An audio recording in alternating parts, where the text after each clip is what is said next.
ደግሞ በራሱ ጥረት ምን ማድረግ ይችላል? ለምሳሌ ፋየርወርክን በመከተል ፋየርወርክ የምንለው እዚህ ጋር ከስር ሲመጣ አሳያችኋለሁ።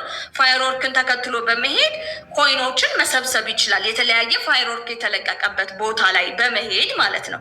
ስለዚህ እዛ እየሄደ ፋየርወርክ ላይ 60 ሰከንድ መጠበቅ አለበት። ፋየርወርኩ ተለቆ ርችቱ እስኪፈነዳ ድረስ እዛ ጋር ያለውን ጠብቆ የደረሰውን ያህል ያው ብዙ ጊዜ ፋየርወርክ ላይ ቁጥሩ ብዙ ሲሆን አንደርስታንድ እንድታደርጉት የምፈልገው ኮይን ይሰጣል ብላችሁ ፋየርወርክ መልቀምና ፋየርወርክ ላይ ሩጫ እንዳታበዙ እሺ። እኔ ፋየርወርክ ጥቅሙንም እነግራችኋለሁ፣ ጉዳቱንም ልነግራችሁ እችላለሁ። ፋየርወርክ ላይክ እኔ አሁን ፋየርወርክ ትሄጃለሽ ወይ ካላችሁኝ እኔ ኤጀንት ነኝ። በጣም ብዙ ስራ አለብኝ። በጣም ልጆቼን እዚህ ጋር አሰለጥናለሁ። እዚህ ጋር ደግሞ አዳዲስ ሰዎች ጆይን ያደርጋሉ ምናምንና ፋየርወርክ ምሯሯጥበት ጊዜ የለም። ያኔ ጀማሪ እንደሆንኩኝ ግን ፋየርወርክ ላይ ሄደት ብዬ 40 50 ኮይንም ይሰጠኛል። ያችን እለቃቅም ነበር። ልክ እንደዚህ አድርጎ ኮይን ያለውን አሁን አንደርስታንድ እንድታደርጉት ነው። በቃ ፕላትፎርሙን ይሄ ነው ፕላትፎርሙ ብዬ እያሳየኋችሁ ነው እንጂ አድርጉ ምናምኑን እሱን ደግሞ እንመጣበታለን። እና ስራዎቻችሁን ትታችሁ አዲስ ስለሆናችሁ ፋየርወርክ ስታሯሩጡ እንዳትገኙ ነው ክሊርሊ መነግራችሁ። እና እዚህ ጋር የምትሰሩት ስራ ይበልጣል። ኤጀንት ሆናችሁ ቤታችሁን ከፍታችሁ አንድ ሰው ብታበቁ ሰዎችን ብትይዙ እነሱ ነገሮች ደሞር ስለሚበልጡ እሱ ላይ ፎከስ አድርጉ።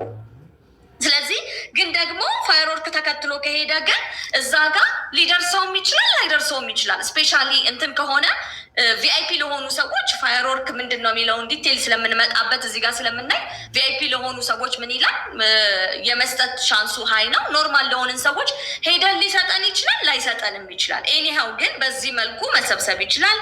ሌላው ደግሞ ጌሞችን በመጫወት ያለውን የኮይን ብዛት ማብዛት ይችላል።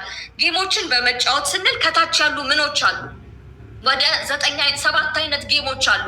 ከታች ሌቭል 1 የሆናችሁ ሰዎች አይከፍትላችሁም፣ ጌሙን ሲስተሙ አያሳያችሁም። ነገር ግን ከስር ጌሞች አሉ ወደ 7 አይነት። እነሱ ጋር ጌሞቹን በመጫወት ምን ማለት ይችላል? ጌሞቹን በመጫወት ኮይን ያለውን የኮይን መጠን ማባዛት ይችላል። ሌላው ደግሞ ጋምብል በማድረግ ለምሳሌ አሁን እዚህ ጋር ከላይ ሰኒን ይዋት ሰኒ ለእኔ እየሰጠች ነው። እሷ ጋምብል እያደረገች ነው፣ እድሏን እየሞከረች ነው። እሷ የምትሰጠው ግን እኔ ፖይንት ውስጥ እየገባ ነው። አያችሁ? ስለዚህ አሁን ለሰኒ ይዋት ከላይ ስትሰጥ ከስር ቼሪስቲክ ብሎ 300 ወለደ 900 ያው 150 850 እያለ ከስር እንደዚህ ያሳያል አይደል? በሰጣችሁ ቁጥር አሁን ይሄ እዚህ ጋር የሚያሸንፈውን ነው የሚያሳየው፣ የምትበላውን ደግሞ እያሳየን አይደለም። ስለዚህ በጣም እየበላት ከሆነ ጋምብል ማድረጓን ምን ትላለች? ታቆማለች። እየሰጣት እየወለደላት ከሆነ ደግሞ ጋምብል ማድረጓን ትቀጥላለች። እና ልክ እንደዚህ ጋምብል ምንለው ልክ እንደዚህ ነው። ጋምብል ስታደርጉ ጊፍት ነክታችሁ ላኪ የሚሉት ናቸው። ላኪ ነው እንጂ ጋምብል በላኪ ነው እድል ያለው እሱ ስለሆነ ዊን ስለሆነ እሱ ላይ ነው የምትሞክሩት እንጂ እንትን ላይ አይደለም፣ ጊፍት የሚለው ላይ አይደለም። ጊፍት ራሱን የቻለ ጊፍት ነው። ጋምብል በማድረግም ያለውን የኮይን መጠን ምን ማለት ይችላል? ማባዛት ይችላል ነው። ሌላው ደግሞ ምንድነው? ኤጀንት በመሆን የገቢ መጠኑን ማሳደግ ይችላል። ያው ትልቁ እዚህ ፕላትፎርም ላይ የፖፖ ፒላር ብዬ ሁሌ እንደምላችሁ ኤጀንት መሆን ኢዝ ደ ቤስቲንግ አይደል? ላይክ ጌም ሲሆን ዊን ነው። ላይክ ጋምብል አይደለም። ጋምብል ትናንሽ ነው፣ ችግር የለውም። ጌሞች ከታች በጣም በብዙ ሺህ የሚቆጠሩ እንትኖች አሸነፉ እያሉ ስክሪናችሁ ላይ የሚመጣ አለ አይደለ?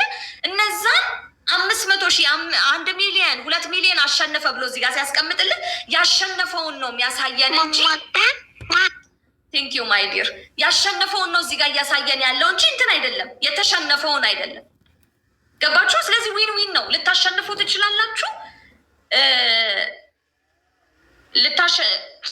አልገባኝም። ከላይ የላክሽልኝ ልታሸንፉ ትችላላችሁ፣ ልትሸነፉም ትችላላችሁ። ስለዚህ ጌም ሲሆን ዊን ነው፣ እድል ነው የምትሞክሩት። እንትንስ ሲሆን ኤጀንት ስትሆኑ ምንድን ነው የምታደርጉት?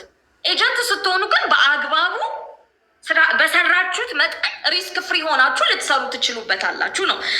ኤጀንት በመሆን ያለውን የገቢ መጠን መጨመር ይችላል። በዚህ መልኩ በወንድ አካውንት የተከፈተ ፈንክሽን ሊያደርግ ይችላል። ሌላው ምንድን ነው?